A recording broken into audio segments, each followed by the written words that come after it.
Rise of Kingdoms is like any other team competition in that it requires excellent team coordination if you want to win and succeed. In addition to that, it requires everybody on the team to understand their role and their job in the kingdom. In this video, I'm going to talk about the kinds of roles you can play in KVK2, KVK3, and beyond in Rise of Kingdoms to be successful. So stick around.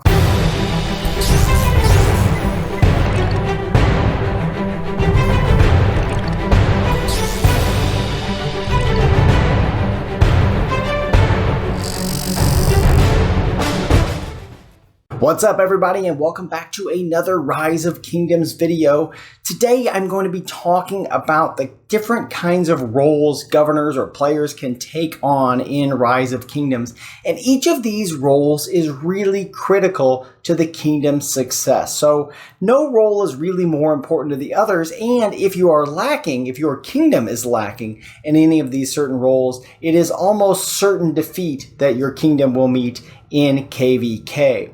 So let's get into what those roles exactly are. And I know as we get started here that other content creators have talked about the different kinds of roles in Rise of Kingdoms. I think I'm going to have a little bit of a different take on that here, although I'm sure there's lots of overlap and similarity. But I think I'm offering a pretty unique perspective here. So if you'll indulge me for a moment, let's talk about those 5 key roles. That is right, I've identified 5 critical roles that are really required to be successful in Rise of Kingdoms, particularly in KVK Season 2, which is sort of the area that I'm specializing in here. So the first role, and I'm going to pop up these roles here on the screen here in a moment, but the first role you need to think about for your kingdom, or whether or not you as a player are going to play that role, is the Garrison and Rally Leader. Now, this is a role that almost everybody is familiar with if you've played Rise of Kingdoms, and it's a role that many players want to play. But the reality is only a very few number of players can actually fill this role and be effective for your team. Your Garrison and Rally leaders typically have very high VIP levels. After KVK2, after KVK3, in Season of Conquest, for example, you are almost certainly going to want your Rally and Garrison leaders to be a VIP 17, and if not VIP 18 as well, because why not? So typically your Garrison and Rally leaders are high level VIP, which means they've either been playing the game for a very long time, or they are big spenders in Rise of Kingdoms. The other thing we know that you want in your Garrison and Rally leaders is not just that high VIP level, which gives the extra damage. You also want them to be max tech. I mean, by KVK2, these are going to be your T5 players, so they're already max tech.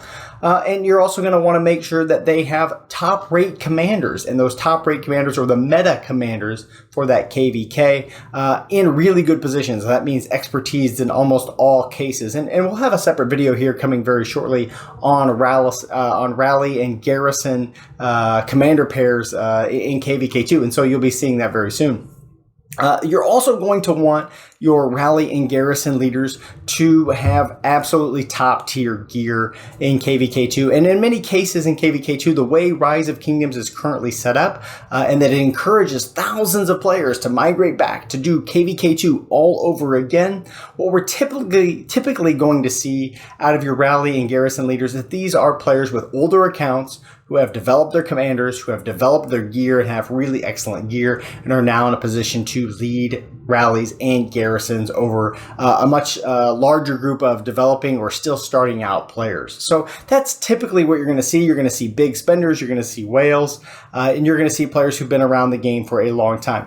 Now, if you are free to play and you think, hey, I'm free to play and I want to be a rally or garrison leader, what I would encourage you to do is just close your eyes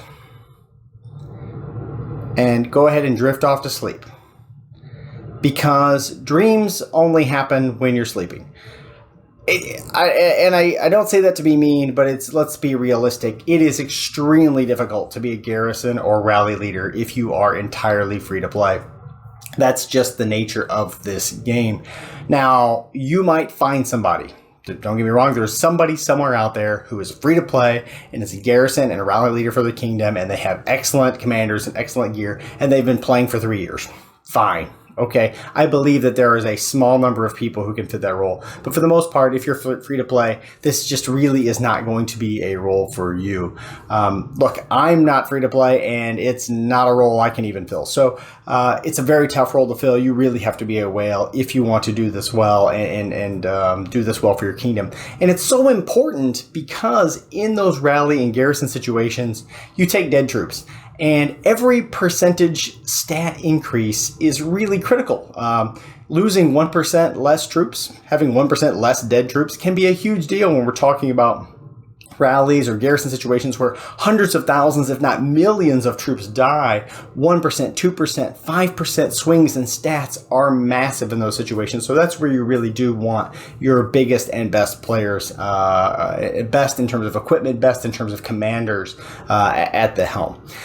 That's role number one. Role number two is sort of the next tier down in terms of maybe even spend level, but also just overall strength of players, strength of the player's account. So we're looking here at what I call open field leaders. So, and again, we've got this rally and garrison video on the way, a really critical scenario in Rise of Kingdoms, if you want to win KVK, is controlling the open field. And this is true in KVK2, KVK3, and in Season of Conquest. There was some time period where it wasn't so true when Attila Takeda was the meta rally, but given that that's not the meta rally anymore, the open field is super important to control. And if your kingdom or your allies or coalition or whatever controls the open field, pretty much any rally or garrison can be successful. So the first step is to control the open field, and you do that by having really excellent open field leaders. So this is role number two,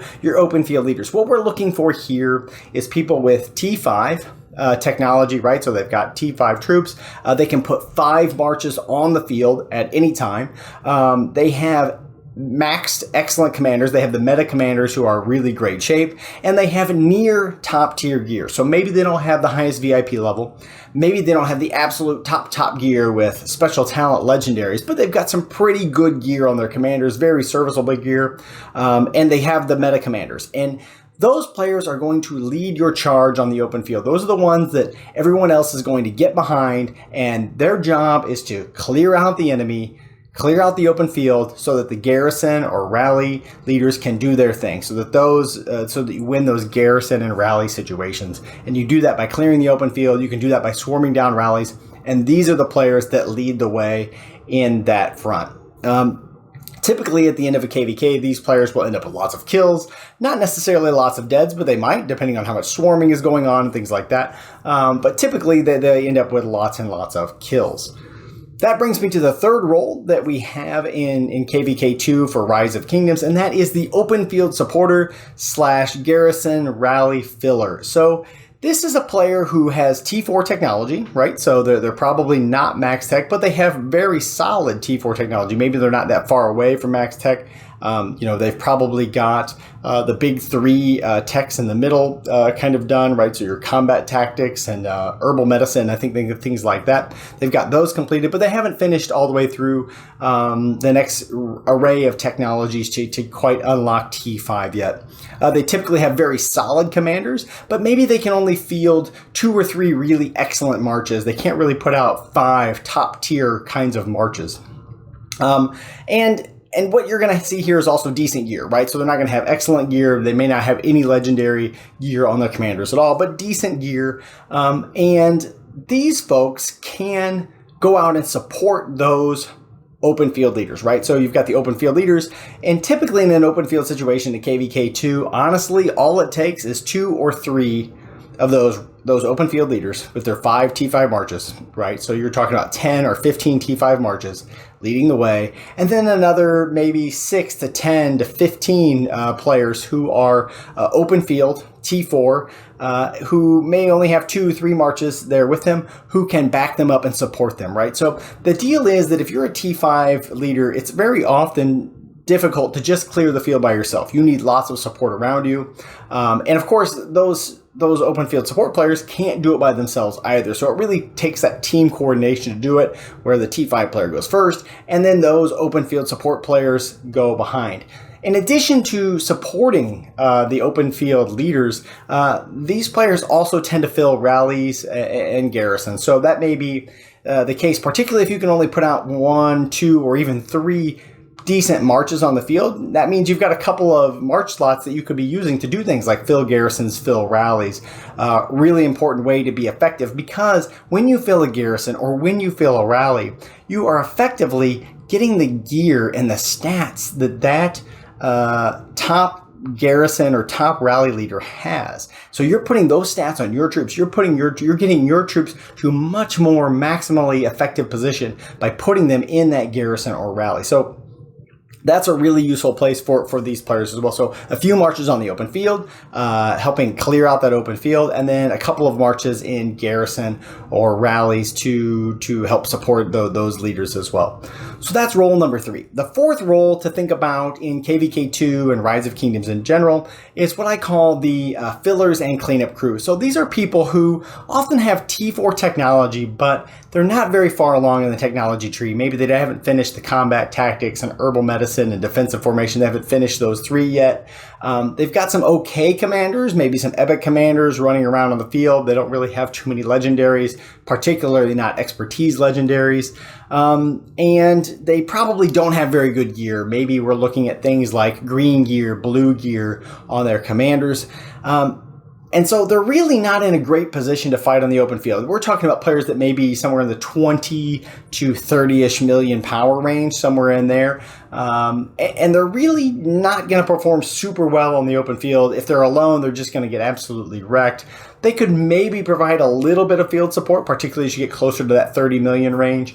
But for the most part, these players are going to have a lot of trouble getting good trades in the open field. They're mostly going to be taking bad trades on the open field and having to fill up their hospitals over and over again.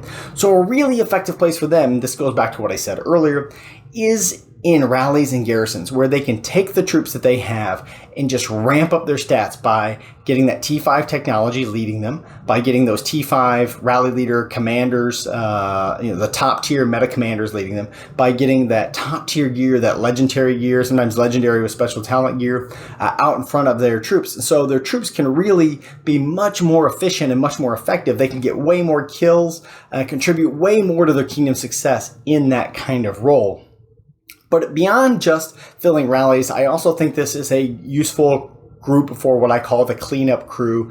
One of the things that this group can do is burn flags. In every KVK, there gets to be these little lulls where there's downtime, where it's sort of like there's been fighting and there's been fighting and there's been fighting. And one side is sort of won and the other side is sort of withdrawn for the day.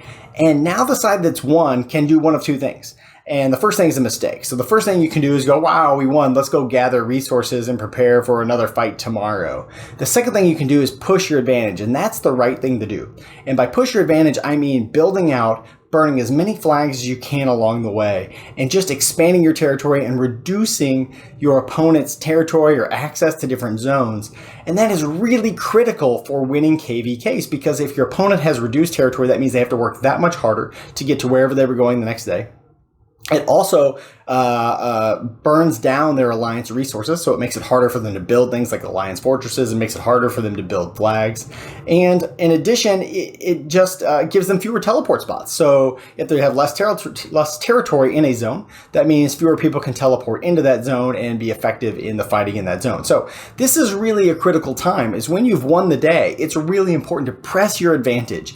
And these players who are in this role, have been filling rallies and garrisons, are in a really good position to use their somewhat lesser commanders. Belisarius is a great commander for this, for example, to sort of run out there and tap some flags. And flags that are empty, we're building flags and we're touching enemies' flags, we're touching enemy alliance fortresses, and we know they're empty, we're scouting them, so we know there's nobody in there. We can just touch them and keep them burning, because your enemies, they're going to try to repair them while you're not watching, and that's going to be more annoying and make it more difficult difficult for you to burn those flags down. So that's what this group is really good for. This is what I call the cleanup crew, the flag burning crew who goes in and sort of cleans things up at the end of the day. And that's a really valuable, that's just really, really important for your kingdom success. And the third thing that this group can do is kill farmers. They can go around hunting for people who are gathering with T1, whether that's in Zone 5, Zone 6, wherever it may be, wherever there's a war zone. If they can get themselves into that zone, again, Belisarius is a great commander for this kind of thing because he's pretty cheap of an investment. You can even pair him with like a 5-1-1-1 CC, and you've got a very fast march that does single target damage and can take out gatherers no problem. Now, if you run into a T5 march, well, you just run away. It's very simple. You try to look for those T1 marches. You try to put a little damage on them. And, this stuff, first of all, if you kill them in the node, those gatherers don't bring those resources home. So that's fewer resources for that alliance, fewer resources for that kingdom. That's a big advantage for you. The second thing is that it usually costs somewhere around 1 million or so resources each for them to heal down that hospital. It only takes them 3 seconds if they're T1, but it adds up when you start adding up those millions of resources that they're losing. So that's something you should do. I'm not a big fan of it. I don't really like to do it myself, but it's a really valuable add to your kingdom when you can do that kind of thing. And now we're down to the fifth role, the fifth and final role for Rise of Kingdoms, particularly relevant in KVK2, and this is what I call developing players. And developing players are typically people who aren't even quite to City Hall 25 yet. They play the game a little bit more casually. They're not super invested in jamming out buildings every day and things like that. And so these players, what they really need to do is just power up their City Hall. They need to get stronger. They need to add more troops. They need to finish their buildings. They need to increase their technology. They need to get some gear. They need to level up their commanders. There's a lot of things that they need to do to just become more effective. They're just really not going to be very effective at this point. And I think it's the wrong thing to do to tell them to put your troops into a garrison, to put your troops into a rally. They can do that, certainly, but it is going to significantly hamper their ability to develop, their ability to grow and become more effective in the future of your kingdom. But one of the things that they can do is that they can farm really well and they can share resources, particularly with that open field leader group, or maybe even the garrison and rally leader group. Those groups are going to be using T5, and T5 costs a ton of gold to heal down. If you're a gallant garrison or rally leader, it might not be so bad because a lot of times you just take dead troops, and dead troops you don't have to heal, so it doesn't cost you any resources. But if you're in a flag and you're defending, you also get some hospital bills. You'll get some of those troops back as salve wounds, and you'll need to heal them up. You'll need resources for that. If you are an open field leader and you're running those 5 T5 marches on the open field, you are going to have huge hospital bills. I just did this in KVK2 myself, and I spent billions of resources just trying to heal my hospital. It's really helpful if there are support players, if there are developing players, if there are people who are still growing their accounts and really don't need the gold right now. And that's the critical resource, is gold. They probably need the food. They probably need the wood. They probably need the stone to level up their buildings, particularly stone if you've got your wall, your gold mine, your castle. If you're working on those kinds of things, you are definitely going to need that stone. But often gold isn't something that players at that stage really need, and they might have compiled the lots of it. They might have gotten tons and tons of gold from just farming gold nodes and go, geez, I've got all this gold. What am I going to do with it? Now, don't get me wrong, you are going to need a lot of gold down the road. Gold is essential for your T5 troops. It's also essential for gear crafting. Legendary gear can cost 20 million or more gold just to craft. So you're going to need the gold, but you don't need it right now. And so a really useful thing that you can do if you are a player who's sort of developing or just not really in a position to do a lot of combat yet is to farm up lots and lots of resources and hand those resources over using the transport resource function to the people who are your open field leaders, to the people who are your rally and garrison leaders. That's really the best way that you can be effective and contribute to the kingdom's success. I know it's not as much fun in some respects, but if you want your kingdom to win, if you want your kingdom to be successful, remember it's a team game and everybody has a role to play, and that role is actually really critical. And I said that at the outset, that all 5 of these roles are really important if you want your team to win in Rise of Kingdoms.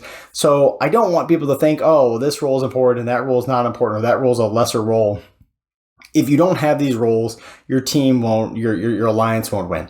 So I think that's it for this video. Those are the 5 roles that you should be thinking about. And you should be thinking about what role you are in right now and what role you would like to be in the future and what you need to do to get in that role. Just to give you an example, with my own account, I spent a lot of time in that 4th role, the fillers and cleanup crew, where that's kind of what I was doing. My technology wasn't very good. I didn't have the greatest commanders right away. And really all I could do was sort of fill things out, and I could go around and burn some flags. And I was still trying to grow my account in some respects. And so I was really down more in that 4th, 5th category. And I spent a lot of time down there before developing, growing, building up my account. And now I'm pretty squarely in that 4th, or that 2nd category of open field leaders. So that's what you need to think about, is where am I at right now? What can I do to be most effective for my kingdom right now? And where do I want to be in the future? What do I need to do to develop and to grow to get to that role that I want to be in? That's it for this video, guys. If you like this video, please do hit the like button, hit the subscribe button. Don't forget to hit that bell so you know when I drop a new video. And if there's anything else you want to know, any of the questions you have, please leave a comment down below and I would love to get back to you. And I'll see you all real soon.